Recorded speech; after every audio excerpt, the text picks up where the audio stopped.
This is a special edition of Nevada Newsmakers with host Sam Shad, a no-holds-barred political forum. Now, from the Nevada Newsmakers broadcast headquarters, here is Sam Shad. And we are very proud to welcome to Nevada Newsmakers the Minority Leader of the United States Senate, Nevada's Senior Senator Reid. Welcome to the program, Senator. Welcome, Senator. I wanted to ask you, this morning as we're taping the show, we've just heard of the bombings in London by a group that is connected to Al-Qaeda. Can you give us the latest as you know it? Well, I just received a phone call half hour ago from Michael Chertoff, who's the Secretary of Homeland Security. We visited for a while. We really don't know who did it. It appears it's Islamic radicals. They're claiming responsibility in the website, blaming it on Afghanistan, Iraq. We just don't know. But it's well coordinated. Lots of people hurt, quite a few killed. And your heart has to go out to the people of Great Britain who've in the past have experienced so much tragedy and with terror as a result of the Northern Ireland situation. So it's a sad commentary on what our modern world's about, but we're dealing with a bunch of very evil people.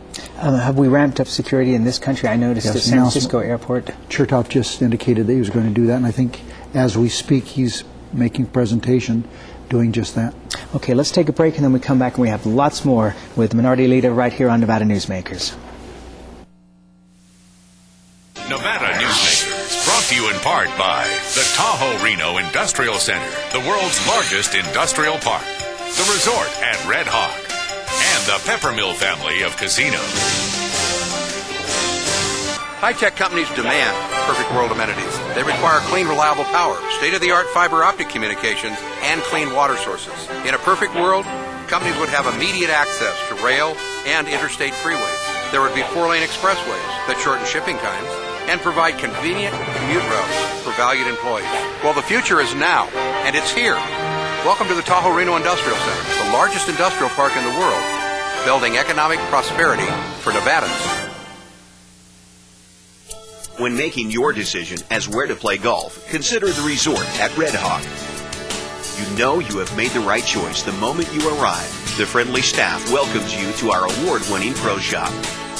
You know you've made the right decision on the first tee. The Lakes course is in the best condition in years. You know you've made the right choice after you've played 18 holes. The resort at Red Hawk, the right choice. Nevada Newsmakers is sponsored in part by the Nevada Beer Wholesalers Association.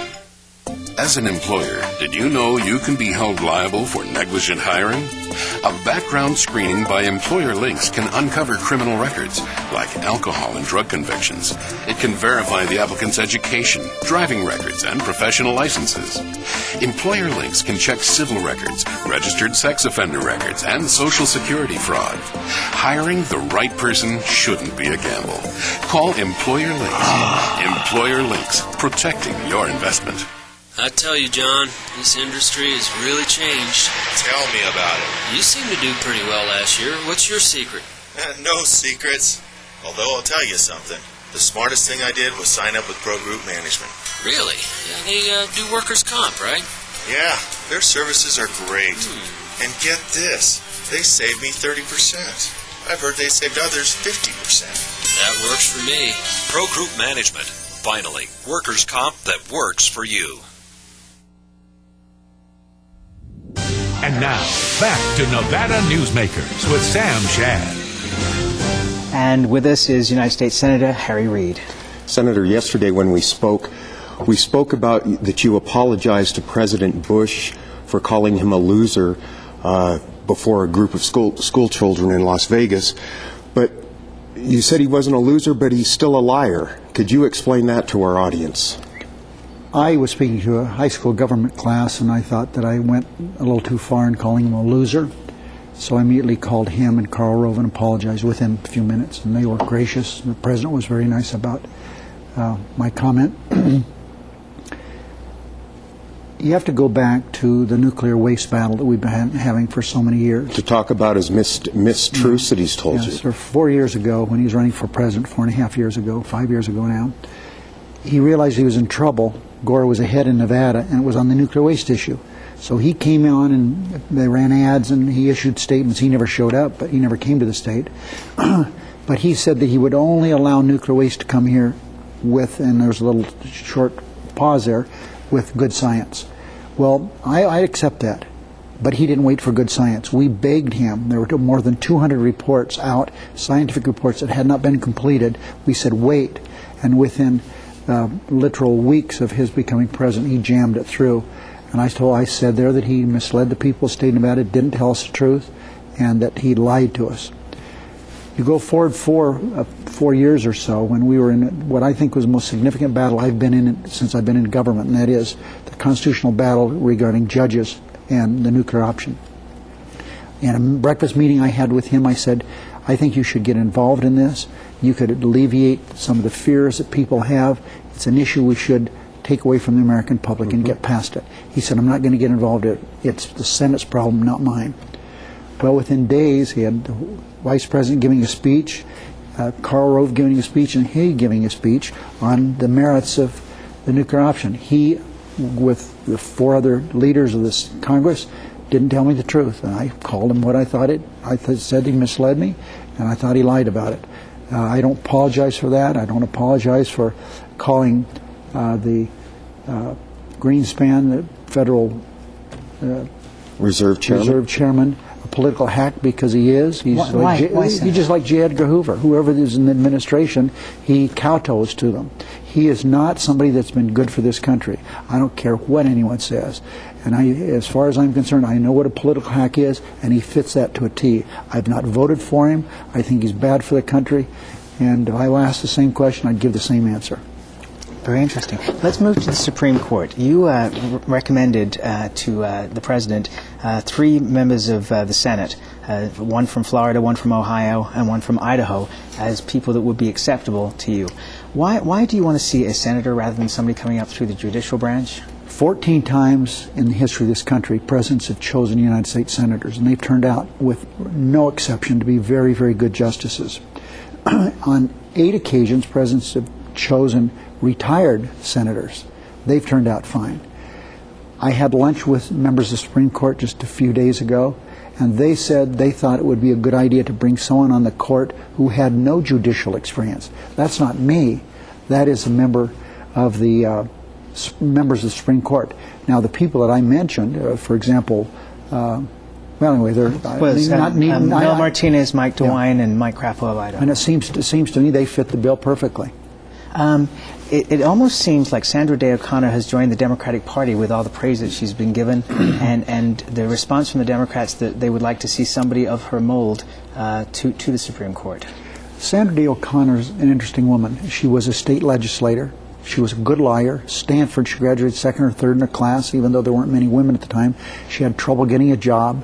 She understands what the world's all about. And on the court, she was not an ideologue.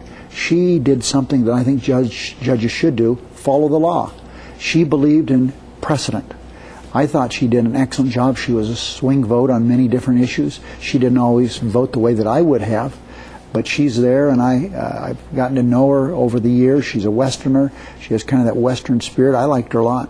Would you support Alberto Gonzalez? Well, his qualifications look pretty good. He's been a Texas Supreme Court Justice. He's been counsel to the President. He's been Attorney General. But there were 36 votes against him for Attorney General, the 2nd highest negative vote ever in the history of Attorney Generals. So he's qualified. I think that we would take a real close look at him. We would have to go through the hearing process. But at this stage, I'm not turned off, so to speak. Senator, yesterday you were talking about how sad you felt about the demise of the Las Vegas Sun, and that Las Vegas newspaper readers will be left with one morning newspaper now that the afternoon Sun is being rolled into the Review-Journal. And you also called the Review-Journal editorials bizarre. If you could maybe expand on that. Well, I've done that when all the people have been gathered from the Review-Journal. I think they do a tremendous job with their news gathering. I think their editorial policy is bizarre. Perfect word. I'm glad I should have described it that way before. Not conservative, not liberal, bizarre, off the wall. Well, they would call it libertarian. Well, I don't know what they call it, but most people think it's just foolishness. And I don't know of anyone that reads a Review-Journal that doesn't kind of smirk after reading the editorials. So I'm happy to see the Sun with some progressive ideas as a counterbalance to I think the laughable editorial policy at the Review-Journal. Well, I would respectfully disagree with you on that. I think a lot of people look at them, at their editorials, and maybe at times they go over the top, but they're always looking at fiscal conservancy. And, well, they really go over the top. That's their primary thing, and they're very bold in their editorials. But I respect your opinion, Senator. Obviously, we'll take a break. We'll be right back on Nevada Newsmakers after this. For a videotape copy of any Nevada Newsmakers program, call 775-857-2244. The tapes are $20 each, including shipping. My family started this business 27 years ago. We work hard to serve our customers and our community. But it's getting harder and harder to keep the doors open. For example, our workers' comp is going through the roof. Isn't anyone on my side anymore? The Retail Association of Nevada is. If you're a small business owner, we can cut your workers' comp by up to 50%, lobby for your interests, and keep you informed. Put us to work today.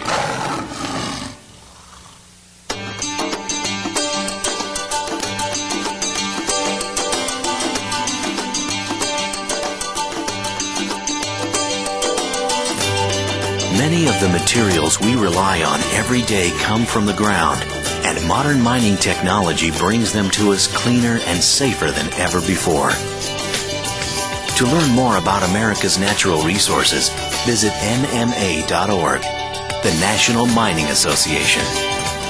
If it's fun, it's here at the Pepper Mill, the $100,000 video-themed slot celebration, with more winners each week, 100 random winners every Monday and Wednesday, and more cash prizes, $6,000 random drawings every Friday, plus chances to win up to $1,000 in free slot play on Mr. Money's Challenge. You'll have more fun with the Pepper Mill's video-themed slot celebration, now worth over $100,000. The slots that rock are at the Pepper Mill. Where are you winning?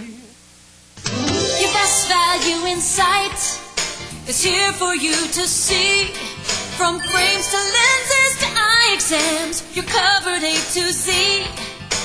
Davis Optical, your best value in sight. Davis Optical Centers, with 2 locations in Reno and Sparks. Davis Optical, your best value in sight. And now, back to Nevada Newsmakers with Sam Shad. And back to our conversation with Minority Leader of the United States Senate, Harry Reid. You recently were talking about the President and his speech on Iraq, and you said that he needs to alter his course to speak openly and honestly about the difficulties ahead. What should he say and do? I think that the President needs to be more than cheerleader for what's going on in Iraq. You know, I support the troops there. I've done everything I can legislatively to make sure that they have the best equipment and they're paid well. But we need more than that from the President. What we need from the President is some benchmarks. What does he expect from the Iraqis and his own troops on the ground to give us a way of getting out of there? See, I don't think we can just cut and run. I think it would be so bad. No matter how you feel about the war, we're there now, and we have to be able to complete our mission. We have to have stability in that country, and we don't have it yet.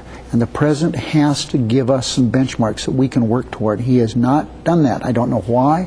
Rumsfeld has been really bad in that regard. To appear on television and say that our insurrection is going to go for 12 years. What assurance does that give the American people that this thing's going to be over soon? We're spending $2 billion a week there. We've lost almost 2,000 men and women. 15,000 injured, half of them very, very seriously injured. So we need the President to give us an outline of what he expects. There was a suggestion last week that the Democrats, and of course you're leading the Democrats, should actually, in a way, be the shadow government and actually come out and say what you would do in this circumstance. Give the President suggestions and the country of what you would do, because to an extent in the last election, people just didn't really understand what Democrats stand for, and perhaps in all issues, but especially this one, you should be saying this is what we should be doing. Sam, you have to be very, very careful. We have a commander-in-chief. We don't want in any way to undercut him. It's his responsibility to run that war. And we don't want him saying, well, I would have done this but for the Democrats. We have been very, very consistent saying What you need in the way of money, we will provide that. What you need in the way of moral support, we will give you that. But you are the commander-in-chief. And I think that for people who are setting arbitrary deadlines do the country a disservice. I don't think we should have arbitrary deadlines. I disagreed with those when Clinton was president. I disagree with them that Bush is president. Senator, looking to the 2008 presidential election, you said that Hillary Clinton, the former First Lady, Senator from New York, is now probably the front runner for the Democrats, but perhaps is not the best candidate that you can come up with. Ray, here's how I feel about this. I think she is the person to beat.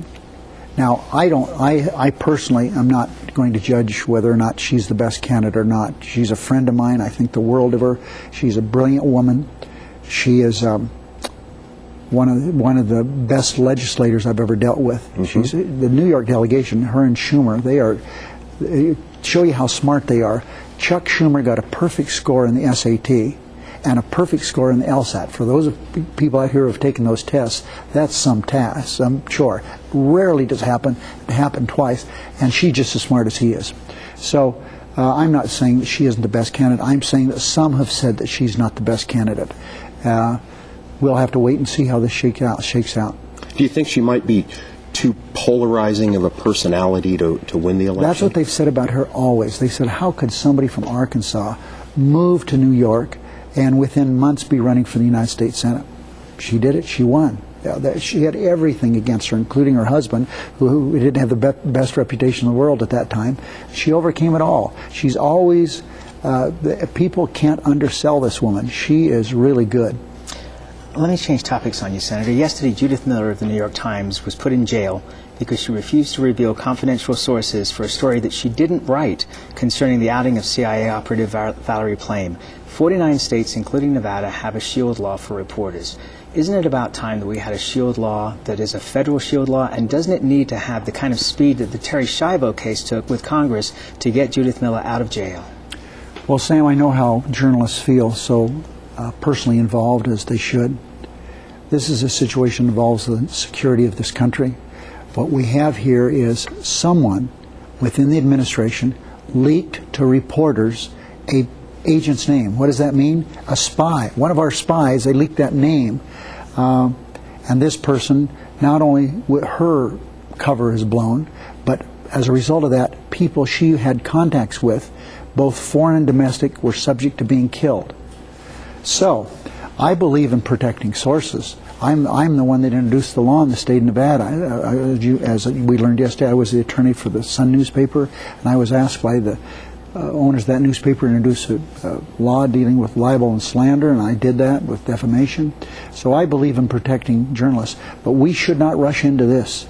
We should have congressional hearings and find out if this shield law should protect people who have divulged information that causes our intelligence officers to be killed. But we're not talking about protecting the people who divulge the information. We're talking about protecting journalists and their ability to report on stories. If we didn't have confidential sources, half the news would never come out of Washington. Well, maybe we'd be better off with some of the news not coming out of Washington. I do not believe that people who divulge information that is illegal should be protected. Now, I'm all in favor of confidential sources, and I know that people have trouble writing stories based on non-confidential sources. But as I'm saying, there may be a place in this in law. But I'm not, here on this program, going to say I agree 100%. I want to sit down and learn what the facts are and whether or not we should have a law like this. But she's going to be in jail for 2 months because that's the length of this grand jury. Wouldn't it be possible to do something to get her out of jail so that we can have this debate as to whether we need a federal shield law? And I believe we do. 49 states out of 50 already have one. Well, Sam, I feel sorry for this woman. The Time magazine reporter, he's coming clean with whatever information. Well, that's because Time gave up all of his notes. He didn't want that to happen. Whatever reason, I don't know what went on. He's given up his notes, and the law is the law. I'm willing to take a look at changing it, but I'm not going to rush. When we get back, we're going to deal with stem cell. We're going to trade to China. All of our appropriation bills. We have to do an authorization bill for the defense of this country we haven't done, and I'm not willing to stick that in front of that. Okay, we're going to take a break. We'll be right back on Nevada Newsmakers with Senator Harry Reid. This is Nevada Newsmakers. For more than a decade, the Southern Nevada Water Authority has been helping the community embrace conservation as a way of life. That includes replacing more than 50 million square feet of grass with water-smart landscaping. During the worst drought on record, watering restrictions and tough landscaping codes have reduced the community's water use by billions of gallons, even as thousands of new residents were moving into Nevada. That's smart water management, and that's our promise to Nevada. When making your decision as where to play golf, consider the resort at Red Hawk. You know you have made the right choice the moment you arrive. The friendly staff welcomes you to our award-winning pro shop. You know you've made the right decision on the first tee. The Lakes course is in the best condition in years. You know you've made the right choice after you've played 18 holes. The resort at Red Hawk, the right choice. And now, back to Nevada Newsmakers with Sam Shad. And we continue our conversation with the Minority Leader of the United States Senate, Senator Harry Reid. Senator, you told a group of employees at the Reno Gazette Journal yesterday that when you go back to Washington, the Senate is going to push through a stem cell research bill, and to hell with a veto by the president, that's going to get pushed into law. Do I have that correct? Well, I don't know if we can push it in law. We're going to pass by a good margin stem cell research. It was done in the House. We're going to do it in the Senate. It's so important to give people hope for some of these dread diseases that we have facing us, not the least of which is diabetes, Parkinson's, Alzheimer's. And I think the president hopefully will be brought to the realization that this is good. We have states. The state of California has already, by a vote of the people, approved $300 million to do stem cell research in the state of California. We shouldn't be doing this state by state. There should be a national research and development program, and our country should lead the way. We shouldn't be dependent on Great Britain or Denmark or other countries for this. We should be doing it ourselves. Has Nancy Reagan been effective in turning Republican senators towards this cause?